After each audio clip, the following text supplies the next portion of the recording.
Si mencionamos la palabra democracia, es casi seguro que la mente viaja a un solo lugar, la antigua Atenas, ¿cierto?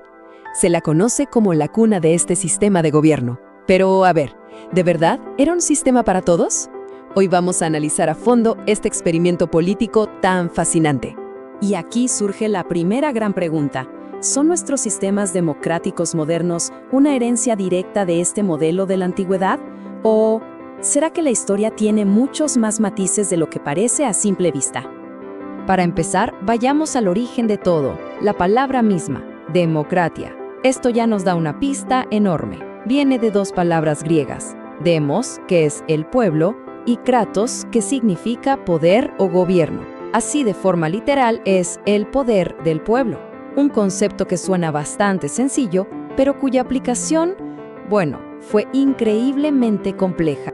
Entonces, ¿cómo se veía este poder del pueblo en la vida real? Hay que entender que Atenas no tenía representantes electos como hoy. Era una democracia directa, una idea que, para su tiempo, era totalmente radical. El sistema se apoyaba básicamente en tres grandes pilares.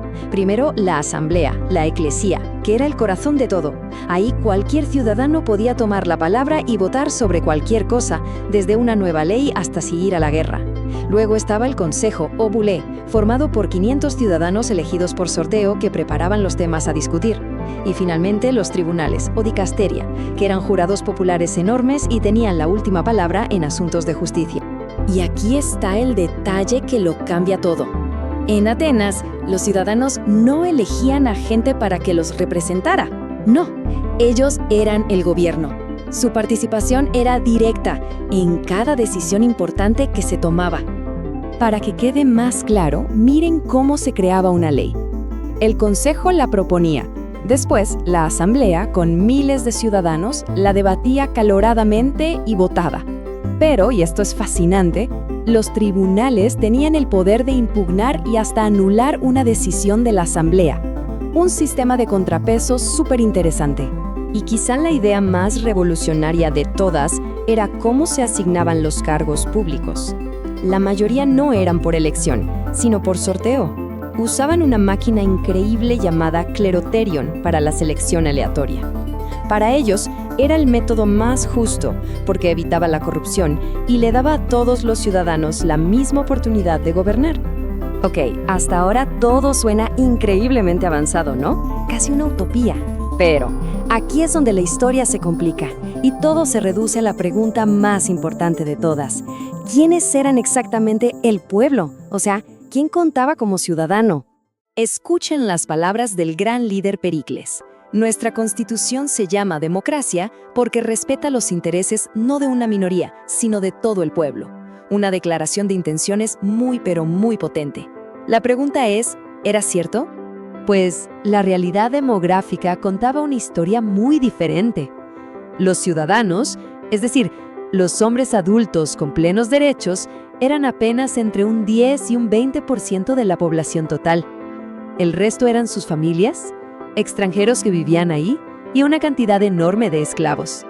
Para que quede súper claro, la vida política excluía de manera explícita a la gran mayoría de la gente, a las mujeres, a los esclavos, a los residentes extranjeros, llamados metecos, y a los hombres que no habían terminado su servicio militar. El famoso poder del pueblo era en realidad el poder de un club muy exclusivo. Vamos a ponerlo en cifras para entender el impacto. De una población que podía alcanzar las 300,000 personas, solo unos 30,000 hombres tenían derecho a votar y a participar. Una democracia sí, pero para una pequeña minoría. Bueno, ahora que tenemos el panorama completo, es hora de hacer un balance. Vamos a poner en una balanza sus ideales tan elevados y su cruda realidad, sus fortalezas y sus peligros, que también los tenía. Por un lado, Atenas nos dejó ideales revolucionarios, la libertad de expresión, que ellos llamaban parresia, la igualdad de todos los ciudadanos ante la ley y un profundo sentido del deber cívico. Pero, por otro lado, el sistema era muy vulnerable a los demagogos, a decisiones impulsivas basadas en la emoción del momento y, a pesar del sorteo, a menudo era dominado por una pequeña élite de oradores muy influyentes. Y estos peligros no eran solo teoría. La historia nos dejó ejemplos que dan escalofríos. En el 406 a.C., la propia asamblea votó a favor de ejecutar a 6 de sus generales que acababan de ganar una batalla. Y años más tarde, en el 399, el gran filósofo Sócrates fue sentenciado a muerte por un jurado de sus conciudadanos. A pesar de sus fallas, la expectativa de participación era total. Como lo dejó escrito el historiador Tucídides, solo nosotros consideramos que un ciudadano que no participa en la política no es alguien que se ocupa de sus asuntos, sino que es un inútil. Así de claro, la apatía política simplemente no era una opción. Y todo esto nos lleva a la pregunta final. Si era un sistema tan exclusivo, tan imperfecto, ¿por qué seguimos estudiándolo?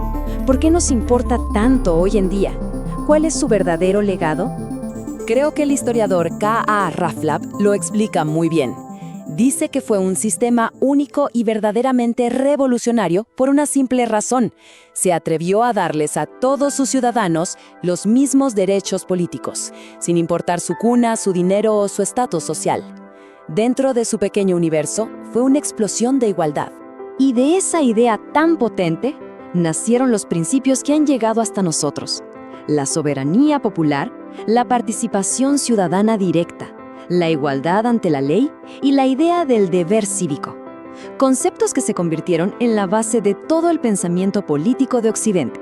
El experimento de la democracia ateniense llegó a su fin en el año 322 a.C.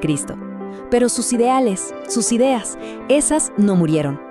2000 años después resurgieron para convertirse en las piedras angulares de las democracias que tenemos hoy. Lo que nos deja con esta reflexión final. Fue sin duda una democracia para muy pocos, pero su legado, las semillas que plantó, terminaron siendo para todos nosotros. Quizás esa es la gran paradoja y al mismo tiempo la genialidad de Atenas.